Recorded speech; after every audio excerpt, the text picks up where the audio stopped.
Bem-vindos ao Plug-in, o podcast do público para quem tem ou quer ter um veículo 100% elétrico. Neste episódio temos em estúdio Rui Ponte, diretor de mobilidade elétrica da Prio, e Paulo Almeida, promotor do Campeonato de Portugal de Novas Energias Prio. O meu nome é Sérgio Magno e tenho a companhia habitual de Pedro Faria, da Associação de Utilizadores de Veículos Elétricos, a UVE, nossos parceiros neste podcast. Paulo, Rui, muito obrigado por estarem cá connosco. Obrigado, nós. Obrigado. Quem está a nos ouvir, porque estamos a gravar com 2 semanas de antecedência, não tem essa noção, mas para nós, o Eco Rally de Oeiras Portugal, Oeiras Eco Rally Portugal, assim é que é, o nome completo, aconteceu neste fim de semana, nós estamos a gravar numa segunda-feira. Para quem está por fora, começo aqui pelo Paulo, o que é esta história do Campeonato de Portugal de Novas Energias e destes Eco Rallys? Digamos que é o espelhamento de uma modalidade de automobilismo que é a regularidade, por sua vez espelha também aquilo que eram os rallies a sério nos anos 60, 70. Okay, portanto, não eram rallies de velocidade, eram rallies em que se dava um tempo para ir de um ponto para o outro e tinha que se cumprir esse tempo. O que estamos a fazer agora é mais ou menos a mesma coisa, somos um bocadinho mais específicos, o que quer dizer que temos os troços de ligação e depois temos os troços cronometrados, como num rally normal. Nesses troços cronometrados, o que tem que fazer é cumprir as médias que o organizador dá. No roadbook, não é? Do roadbook e na carta de controle, e cada um tem uma hora de partida e faz o melhor que souber, com a maior precisão que conseguir, nesses troços cronometrados de regularidade. Parece fácil, não é? Não é fácil. Parece. Aqui tanto eu como o Pedro já temos só ir a 50 horas. Exato. Pois, o problema é que há uns controles que nós não sabemos onde é que estão, não é, Paulo? É verdade. E depois que é preciso bater nesses pontos ao segundo. À décima. À décima de era segundo. isso. Portanto, nós temos um controle mais ou menos em cada quilómetro, secreto, só no final de cada troço cronometrado é que se consegue perceber aquilo que se passou com o nosso desempenho. Sim. Tudo isto é feito já com o sistema Just in Time, assim que o último concorrente passa no último controle do troço, é tudo publicado e pode-se ver, e até para aferir o nosso desempenho nos outros troços a seguir, a ver se os nossos aparelhos auxiliares de medida que a gente consegue pôr no carro precisam de algum toque, de alguma aferição suplementar. Quem melhor compreender aquilo que o organizador fez é quem é mais preciso e é quem ganha. Portanto, aqui mais importante que a velocidade é a precisão. É estar no metro certo, na décima certa. Se estiver adiantado ou atrasado, é penalizado com esse tempo de adianto ou de atraso em cada um desses locais. Quem mais pontos tem, pior fica. Pior fica, é como nos rallies, quem faz menos tempo é quem ganha. Exatamente. Mas o interessante é que hoje temos já participantes que investem muito em equipamentos e temos equipamentos nos veículos que são muito caros e que têm uma precisão enorme, mas também pode ir alguém que acabou de fazer a sua transição energética, comprou um veículo elétrico e vai fazer uma experiência com uma simples app, consegue fazer participar, não é? Claro, para os iniciados e para perceberem como funciona, nunca vai conseguir na primeira vez chegar àquela precisão daqueles que já cá andam já há gente muito. Mas dá para perceber, e dá para evoluir. E dá para brincar, dá para entrar no jogo, não é? Dá para entrar no jogo e depois conseguem evoluir. Há pessoas aí que do zero, eram 0 há 4 anos e agora andam a bater à porta do pódio constantemente. Sim. Têm vitórias e tudo isso. Podem treinar, podem...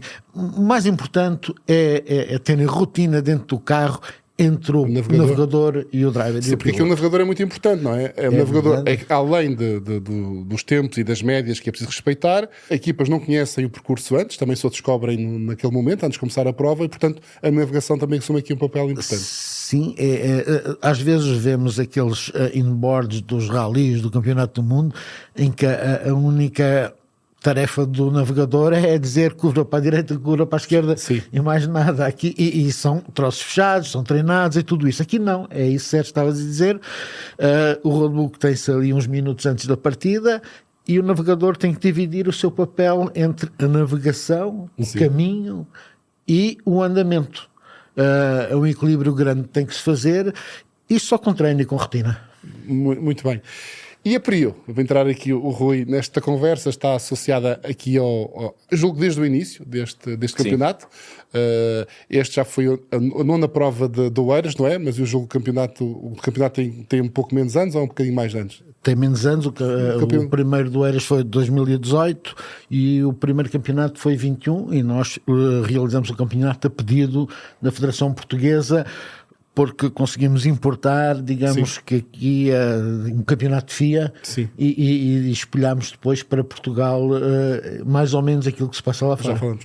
Mas, Rui Ponte, como dizia, a Prio está associada desde o início a este campeonato. Porquê? A Prio, para a maior parte das pessoas, se calhar, estão a pensar em bombas de gasolina, não é? E isto é um campeonato de carros 100% elétricos. Olá, Sérgio. Obrigado pelo desafio, ou pela provocação, que nos vai dar aqui bastante tema para falarmos. Antes de mais, muito obrigado pelo convite, é sempre um gosto estarmos presentes e falar de mobilidade elétrica e energias, e neste caso o Campeonato Nacional, aqui com o Paulo e com o Pedro também. A Prio está presente desde o início, como se referia há pouquinho, creio que há 9 anos, e a Prio está também presente desde o início da mobilidade elétrica em Portugal, desde há 15 anos, ou seja, ainda praticamente não tínhamos carros elétricos, já a Prio estava presente. A Prio tem este espírito de inovação na sua gênese. O primeiro investimento que a Prio fez, a sua gênese, o seu nascimento foi em biocombustíveis, quando também não se falava em biocombustíveis em Portugal, e portanto estarmos presentes com inovação em novas formas de mobilidade faz parte do ADN e naturalmente, mais uma vez, a mobilidade elétrica estamos presentes há 15 anos, porventura poderemos ser menos conhecidos nessa atividade do que somos na componente dos combustíveis, mas é uma atividade muito central nossa. Somos o maior operador em Portugal. Nós servimos um carregamento a cada 9 segundos em Portugal. Elétrico. Mas imagino que seja para aí meio segundo por cada gasolina, mas pronto. Confesso que não tenho o número.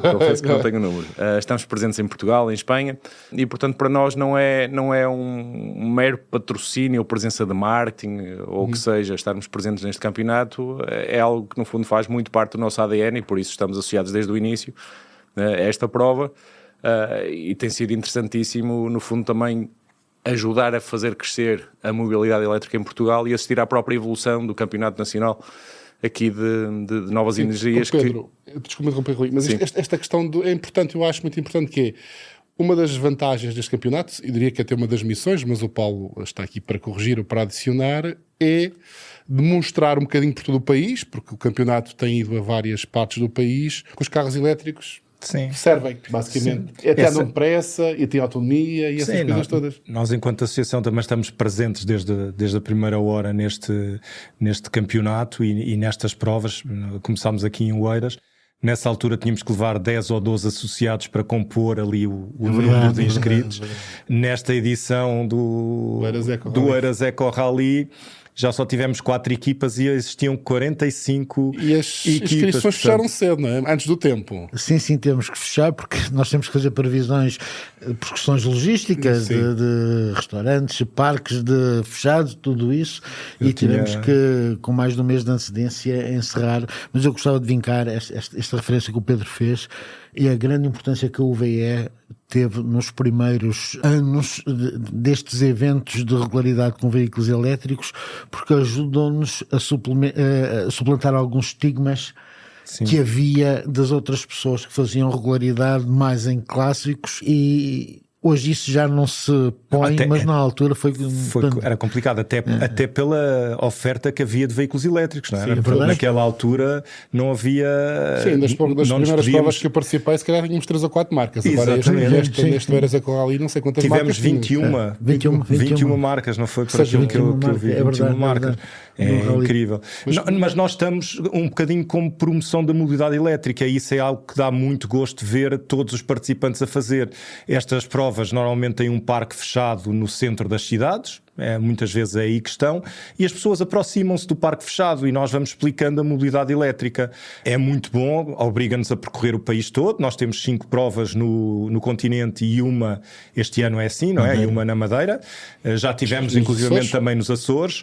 Portanto, isto obriga-nos a percorrer o país, leva a mobilidade elétrica a todo lado e é um enorme fator de promoção que conseguimos junto das pessoas. Nada como lá ter os carros e ver que que se pode também fazer a competição automóvel sem os combustíveis fósseis. Sim, acho que isso é cada vez mais importante. Isso diria que é importante, não é? Essa questão de levar a boa nova, por assim dizer, a estas zonas do país, porque eu tenho notado, e o Pedro dizia isso, e muitas vezes quando nós estamos lá a preparar os carros e no Parque Fechado, as pessoas vêm ter connosco e fazem aquelas... Há muitos mitos, não é? Mas o que é que vocês vão fazer? São 30 km de prova? Não passam dos 50 e se calhar as pessoas percebem que o carro elétrico, então num país como Portugal, chega de facto a todo lado e depressa. Sem dúvida, Sérgio. E também, enfim... Isto não é para dizer que a rede está boa.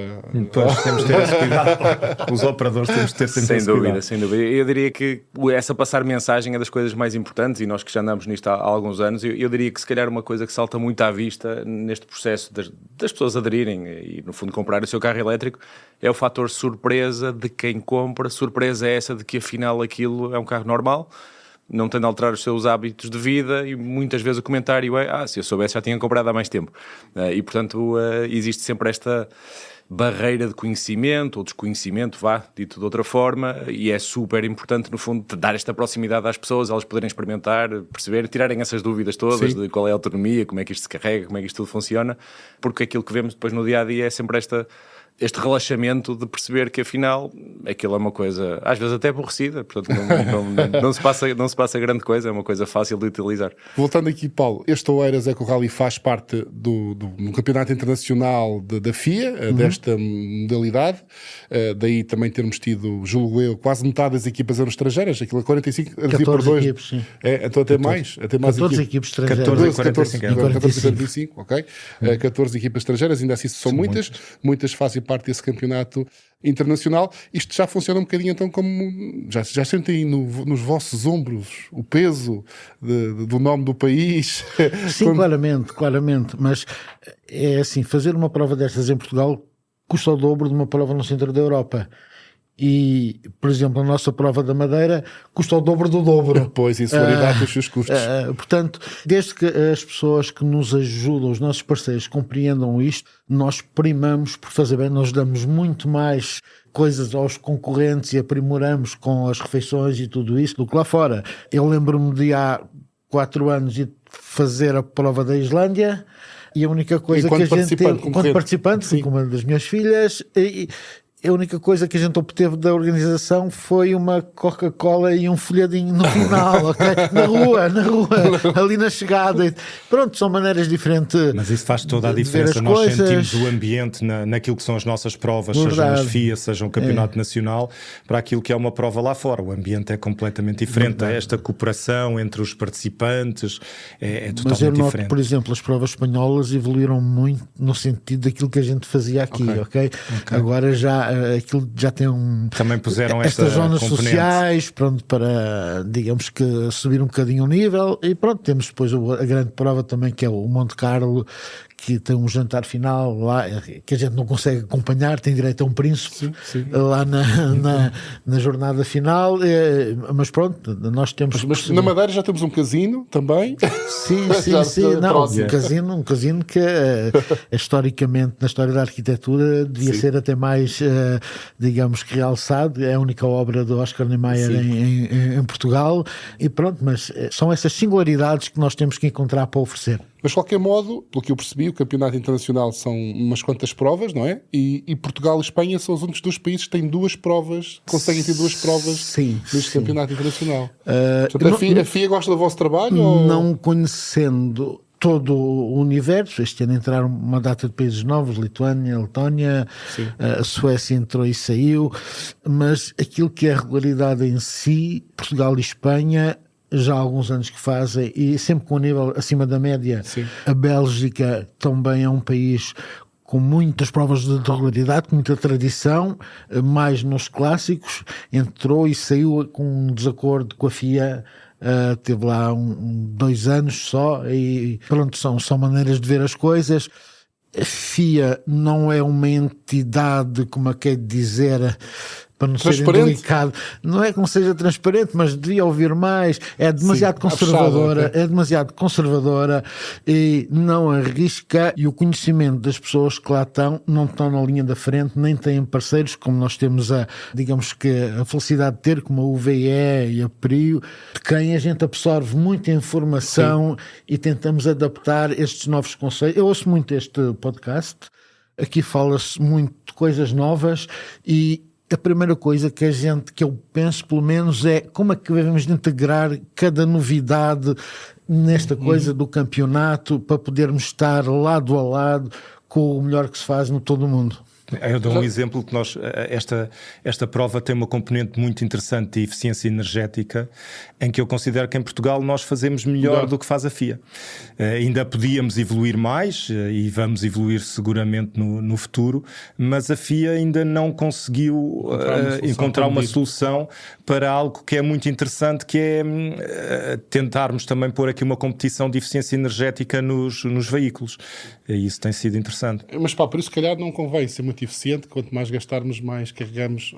Mas Rui, temos mais carros. Temos mais carros. Estou a brincar, obviamente. Rui, e a questão?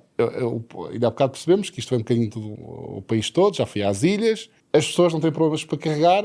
45 carros, não foi, Paulo? E atenção, é importante dizer que não houve carregamentos da organização. As pessoas carregaram na rede pública, com o cartão da PRIO e tal, e carregaram na rede pública. Mais uma oferta para agradar aos concorrentes. Ainda digo mais, a organização deu tanto tempo que os concorrentes reclamaram que era tempo a mais, não precisavam de tempo. É verdade, Pedro, é sim, senhor. É verdade. Portanto, a rede portuguesa está preparada para viajar pelo país sem problemas? Rui. Eu diria que, no fundo, e bem, nós, enquanto utilizadores, queremos mais e melhor. Claro. E, portanto, evidentemente, se conseguirmos ter carregadores em absolutamente todos os sítios, enquanto utilizadores, isso seria o ideal. Colido depois com um aspecto, enfim, de eficiência económica, vou-lhe chamar assim, em que, por outro lado, e também respondendo um bocadinho à provocação de quanto mais caro, melhor, não, pelo contrário. Ou seja, nós temos aqui uma preocupação... Quanto mais caro, melhor. Quanto mais gasto. Também não. De todo. Para nós é mesmo muito importante. No final do dia, todos nós somos consumidores. Sim, e no final do dia todos fazemos contas. E, portanto, a utilização de um carro elétrico tem de ser tão ou mais eficiente economicamente que um carro a combustão. E é aí que as pessoas tomam a decisão. Naturalmente há outras componentes ambientais e tudo mais, e de agradabilidade de conduzir a viatura, que na minha opinião é melhor. Mas o tema económico é super importante e é algo a que prestamos muita atenção, prezamos muito e, portanto, quando fazemos as nossas contas naquilo que podemos oferecer aos nossos utilizadores, procuramos sempre, no fundo, minimizar, no fundo, aqui o custo do serviço prestado, maximizando aqui o valor acrescentado e, portanto, é sempre um equilíbrio que é necessário fazer e que eu diria que todos os operadores estão a fazer em Portugal e na Europa, porque, no fundo, temos tido aqui a questão do ovo e da galinha, ou seja, também não adianta estar a sobredimensionar a rede quando ainda não entraram os carros e também não podemos cair no contrário, que é ter redes subdimensionadas quando há carros, não diria a mais, mas no fundo é um equilíbrio que procuramos fazer e vamos sempre ouvindo utilizadores, e aqui o VE, por exemplo, também tem tido um papel muito importante, no fundo, desafiar empresas como a nossa, no fundo, alertando e desafiando para aquilo que deve ser a melhoria do serviço prestado. E, portanto, eu diria que, e não quero estar a dar aqui respostas demasiado politicamente corretas, mas eu diria que a nossa rede não está mal, eu diria que está relativamente bem, claramente há aspectos para melhorar, mas depois também já falávamos aqui na própria melhoria dos carros, ou seja, hoje em dia é relativamente fácil, no fundo, nos carros mais modernos, fazer um Porto Lisboa ou um Lisboa Algarve direto. Eu disse há pouco, foi curioso, porque eu participei também neste Oeiras Jaco Rally, enquanto concorrente, jornalista de ver de dentro para fora, por assim dizer. E aconteceu isso. Nós tínhamos um X tempo para carregar o carro. Ao fim de pouco tempo estava toda a gente estacionada com o carro carregado à espera que o tempo passasse. Mas também a zona de Oeiras é especialmente rica em pontos de carregamento. Mas ainda há pouco, mais uma provocaçãozinha, mas a PRIO não convence a organização a escolher os sítios onde há mais carregadores. Isso não tem nada a ver, pois não? Que eu já vi essa boca. Vocês são para sítios onde há muitos carregadores. Mas não é assim, não tem nada a ver. Vocês não influenciam minimamente neste aspecto. Não, de todo. Posso abrir aqui um bocadinho o véu, que temos estado a desafiar aqui um bocadinho a organização e a tentar ajudar também a incorporar aqui soluções inovativas de carregamento nas provas. A falar de inovação, isso é que era bom. Mas um bocadinho, não é necessário, que os carros efetivamente durante as provas não gastam energia suficiente para precisar de carregamento, mas temos estado no fundo, um bocadinho na lógica que falávamos há pouco, de trazer o know-how para as pessoas e ela perceberem, no fundo, como é que é a atividade de carregamento, o que é que existe, carregadores ultra rápidos, carregadores associados a baterias, etc. Temos estado aqui a fazer algum pensamento conjunto com a organização de como é que podemos incorporar isso durante as provas. Então já não querem avançar muito sobre isso, não? Ainda temos aqui ideias, ainda está um bocadinho demasiado no ar, vamos tentar ainda trazer novidades este ano, mas Paulo, algum desenvolvimento? Inovação? A ideia já chegou à Madeira, ok? Ok. Vamos ver se é executível ou não, mas depois o Rui conhece melhor a solução do que eu, portanto... Temos estado aqui a pensarem, no fundo, precisamente neste tema que é muito crítico para a eficiência económica do carro elétrico, no fundo, fazer a conjugação do carregamento com armazenamento estacionário, no fundo, associado ao carregador.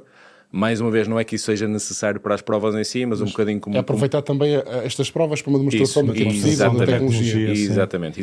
Que tem estado a avançar de forma... Pessoalmente fico impressionado com a velocidade que as coisas estão a evoluir na célula de lítio, por assim dizer, quer a colocada no carro, quer nestas soluções de armazenamento estacionário, que tem estado a aumentar muito a performance a nível de potência e a baixar de custo, e é uma evolução muito, muito impressionante de ver aí nos últimos 1 ano, 2 anos, e temos estado a tentar a trabalhar aqui com o Paulo para ver se conseguimos trazer aí umas novidades para as provas deste ano. Muito bem. Voltando, estamos aqui, porque há sem temas, voltando um bocadinho ainda há pouco que falámos sobre o facto de nesta prova, à partida, qualquer pessoa que tenha um carro 100%... Porque é importante esclarecer isto. Esta prova é feita com carros de produção em série, sem alterações. Aliás, o regulamento até proíbe qualquer tipo de alteração. Portanto, para participar nisto, Paulo, o que é preciso? Além de um carro elétrico? Um piloto e um navegador. Pronto, isso é o nível básico, ok. Depois temos pequenas apps gratuitas, algumas, que ajudam naquele desempenho da velocidade. A parte da navegação, o bem fazer tem que vir do navegador, do copiloto, não é? Sim. E pronto, eu diria que mais nada, tem que ter os documentos em dia, tudo isso. Até convém tirar uma licença desportiva na Federação, embora a organização, para aqueles que só querem fazer uma prova, consegue tirar uma licença única só para esse evento. E não há mais nada, isto é mesmo simples, Sérgio, portanto não há aqui, até para perceberem o que é que o carro que levam faz, o carro que têm em casa, ou então pedirão um concessionário, porque os concessionários hoje em dia, contrariamente ao que acontecia no início, que nem tinham carros quase, hoje têm muita disponibilidade de viaturas. Nós só para a organização temos aí 2 parceiros, posso dizer o nome, que é a Carbi e a Santogal, emprestaram-nos carros para suportar e até para emprestar, por exemplo, às equipes da Madeira e o dos Açores. Ele já consegue por si próprio convencer um concessionário daqui para emprestar um carro. Portanto, é fácil. Eu podia estar aqui um quarto de hora a dizer, elencar coisas, mas não tenho mais nada para dizer sobre isso.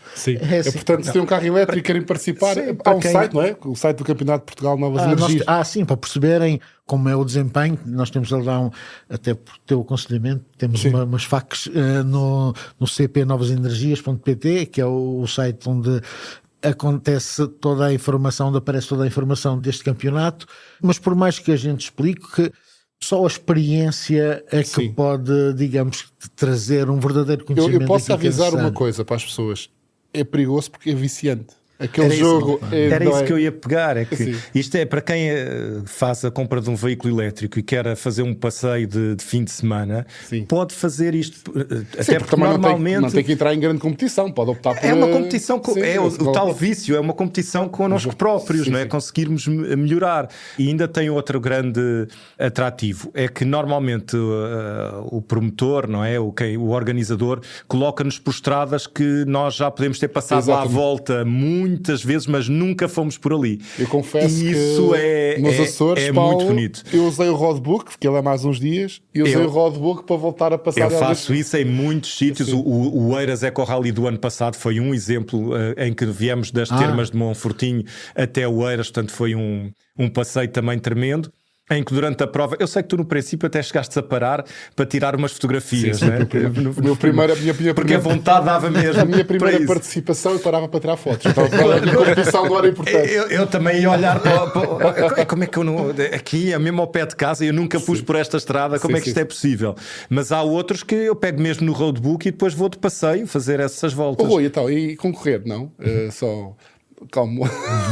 Então, quem está aqui a defender os carros elétricos podia entrar aqui nesta Vai entrar, vai entrar. Pode ser um pouco de receio de ganhar esse vício.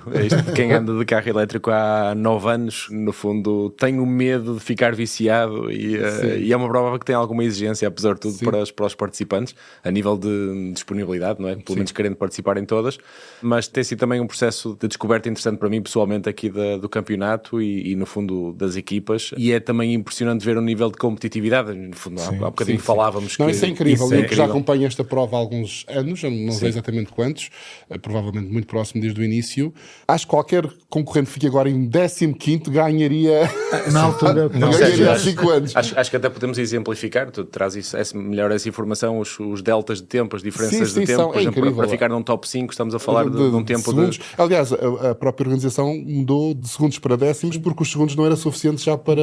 Pois, para desempatar certas situações. Sim. Portanto, está à 10ª de segundo, está ao nível... O número de zeros que se faz, os primeiros, é absolutamente incrível. Passarem no 0-0. O 0 é quem se passa no ponto de controle, que ainda há bocado foi referido, exatamente na 10ª que a organização Portanto, não penaliza nada, absolutamente nada. E há aqui 2 grandes níveis, eu diria que até há 3, porque há ali um intermédio de pessoas que estão já a ganhar alguma experiência, mas há aqui um nível superior que é muito difícil já de lá chegar. E é importante também referir que os portugueses são competitivos lá fora. São muito competitivos. Completamente, sim. Há aqui os ibéricos. Em Oeiras, o top 3 desta vez foram todos estrangeiros, não? Foram, mas é a vida. Às vezes os nossos portugueses vão lá fora e ganham na Espanha, que é sempre um bocado mais chato. Espero que os espanhóis não estejam a ouvir isto. Mas pronto, eles são muito barristas e tudo isso, mas nós temos uma grande colaboração com os organizadores espanhóis. Instituímos até o Troféu Ibérico, de onde fazem parte só as provas ibéricas, embora a Madeira não seja na Ibéria, não é? Sim. Mas pronto, as provas portuguesas e espanholas, as 4 atribuíam um troféu. O ano passado o prémio, os premiados, foi no Casino da Madeira, que era a última prova das 4. Sim, que contam para esse troféu. Exatamente. Portanto, o campeonato neste ano, já agora só para acabarmos, tem quantas provas? Para onde é que vai passar? Passou agora em Oeiras? Próximo. Passou em Oeiras, temos a Madeira, o FAF...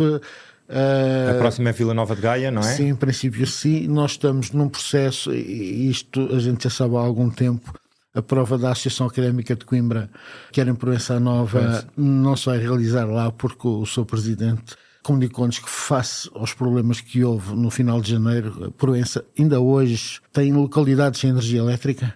E há aqui decisões... Estradas também provavelmente estragado. E nem falo nisso, não é? Mas em primeiro lugar estão as populações, os municípios dele, e só temos que compreender isto e agradecer todos os anos que ele teve connosco, que a Coragem também é um município do interior profundo, que já está na história da UVE, penso eu também.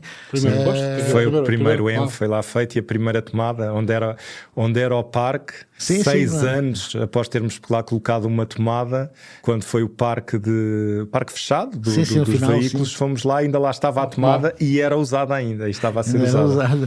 Isso não é muito bom para a PRIO, porque era gratuito, uma tomada disponibilizada mas é uma tomada de 16 amperes. Naqueles tempos em que era essa a solução que se tinha. Mas a Associação Académica está a trabalhar na substituição e penso que vamos ter nessa data. As pessoas podem estar atentas ao site CP Novas Energias, onde está também temos as nossas redes sociais, onde vamos anunciando qualquer alteração que haja e pronto. As inscrições, como é que funcionam esses processos. É verdade, mas este início do ano foi tremendo, não só para Proença, mas o Oeiras, Ecole e Portugal teve que ser praticamente 60% alterado, porque há ali estradas no concelho de Mafra e Torres Vedras que desapareceram, simplesmente desapareceram. Então foi preciso refazer tudo. Como nós temos medido tudo ao metro, tivemos que começar do princípio, porque o copy-paste aqui não funciona. Não, okay? Efeito dominó, não é? Mudou tudo. Pronto, foi tremendo. Tivemos grande colaboração ali da Junta de Freguesia da Enxada do Bispo, aquilo é Enxada do Bispo, Gradil e Vila Franca do Rosário, a União de Freguesias. O seu presidente guiou-nos, entre aspas, por ali, deu-nos uma perspectiva das estradas que seriam desimpedidas e fomos logo para assim que se pôde, fomos para a estrada e, ao que sei, foi a melhor etapa da edição deste ano. Foi mais bonita. Muito obrigado, Paulo, muito obrigado, Rui. Pedro, polo positivo e polo negativo. Começamos pelo negativo, a questão aqui do aumento do custo da energia em consequência da guerra que está a acontecer neste momento no Irão. Eu acho que isto é uma chamada de atenção. Agora todas as pessoas estão a pensar mudar para o veículo elétrico agora neste momento, não é? Com este aumento de energia, mas isto não pode passar, não é? Quando a situação normalizar, acho que isso tem que continuar e é uma grande chamada de atenção. A independência da Europa da energia tem que acabar. Eu acho que isto é uma chamada de atenção que não podia acontecer em melhor altura, não é? Com aquilo que a União Europeia está a pensar no retrocesso de 2035 e tantas situações que não se justificam, acho que não é positivo esta situação da guerra, obviamente nem de perto nem de longe, mas naquilo que é a energia é uma grande chamada de atenção e que espero que as pessoas tenham em conta. Agora têm esta chamada, este foco extra. O impulso de comprar um veículo, seja ele elétrico ou combustão, seja ele qual for, não é imediato, não é? As pessoas pensam isto ao longo... Ou deviam com alguma, mas eu acho que aqui há um grande acelerar em toda a gente considerar um veículo elétrico. As estatísticas já diziam isso, não é? Os inquéritos que nós temos, já quase toda a população portuguesa está a pensar que o seu próximo veículo seja elétrico. Eu aqui estou a exagerar um bocadinho, mas há uma grande parte. E aqui há essa consciência maior. É um processo Pela positiva, constante. Temos a questão que está relacionada com este polo negativo, da resiliência, mais ou menos daqui de Portugal e Espanha, deste mercado ibérico de energia, devido à maior independência de energia elétrica, porque temos muitas fontes renováveis. Temos muitas fontes renováveis e aqui o Rui pode-me ajudar um bocadinho, que também nós temos um modelo de subsidiação das quintas que nos ajuda muito. No passado, quando a energia subiu muito, a TAR compensa esses valores. E, portanto, nós temos aqui um sistema que vai realmente ajudar. É verdade, Rui, que no mercado grossista subiu um bocadinho nos últimos dias, mas não tem nada a ver com os combustíveis fósseis, não é? Sim, eu ali... pós-início da guerra, uns dias de uma subida forte do preço da eletricidade, do mercado grossista, mas depois, como felizmente temos um sistema que é muito abundante em energia eólica, energia hídrica, quer não só em Portugal, quer em Espanha, e as condições favoreceram isso. Nos últimos dias, o preço da eletricidade no mercado grossista tem estado baixo, e é mais uma demonstração, no fundo, desta resiliência aqui do nosso sistema elétrico e um pouquinho de isolamento em relação a estes choques internacionais que vão continuar a acontecer. E, portanto, é sempre saudável termos aqui este mix de soluções e de opções que nos ajudam a proteger. Não só os transportes, mas a indústria, tudo. É também uma chamada de atenção nesse aspecto, não é? De que as renováveis, o solar, o fotovoltaico, o eólico, a hídrica também não estão dependentes. Também temos que acelerar ainda mais. Nós estamos numa muito boa posição, não é? Acho que, sei lá, a Islândia e outros não podem pensar nestas soluções, não é? Nós temos sol muito tempo. Bruxelas, eu estou sempre a dizer isto, Bruxelas aqui quando chega ao início de março é notícia de que, na Bélgica, de que chegaram às 24 horas de sol. Isto é algo que é notícia, não é? Nós 24 horas de sol temos nos primeiros 5 dias do ano, não é? E voltando aqui ao carro elétrico, muitas vezes as renováveis são acusadas, e bem, porque é uma característica delas, no fundo, serem intermitentes. O que é que isto quer dizer? Ou seja, produzem quando há recurso, quando há sol, quando há chuva, quando há vento, mas temos aqui o carro elétrico que tem uma capacidade muito boa de, no fundo, carregar precisamente nesses momentos. Ou seja, os carros, cerca de 23 horas por dia estão parados. E, portanto, aqui a chave, o segredo é, no fundo, casar esse momento do carregamento com o momento em que a energia está abundante e barata. E, portanto, também aqui o carro elétrico pode dar uma ajuda, e está a dar uma ajuda importante nessa evolução. É uma revolução do nosso mindset, que é, nós temos muita ideia de carregar à noite, não é? De que era a energia mais barata. E muito em breve, ou isso vai começar a acontecer, vão-nos dizer, não, carrega durante o dia enquanto temos o solar, a produção solar. Hoje não temos o portanto não temos a dica da semana. Desta vez ele nem gravou. Não há condições. O Telmo está por isso. Será devidamente penalizado. E assim terminamos este episódio do Plugin, o podcast do público dedicado à mobilidade 100% elétrica. Já sabe, pode enviar as suas dúvidas e sugestões para o e-mail sergio.magno@publico.pt. Obrigado, Pedro, Rui, obrigado, Paulo. Até uma prova destas. Nós estaremos. Obrigado. Para não perder os novos episódios, subscreva este podcast do Público na sua aplicação preferida. Para além deste programa, há mais para descobrir em publico.pt/podcasts. O Público fica no ouvido.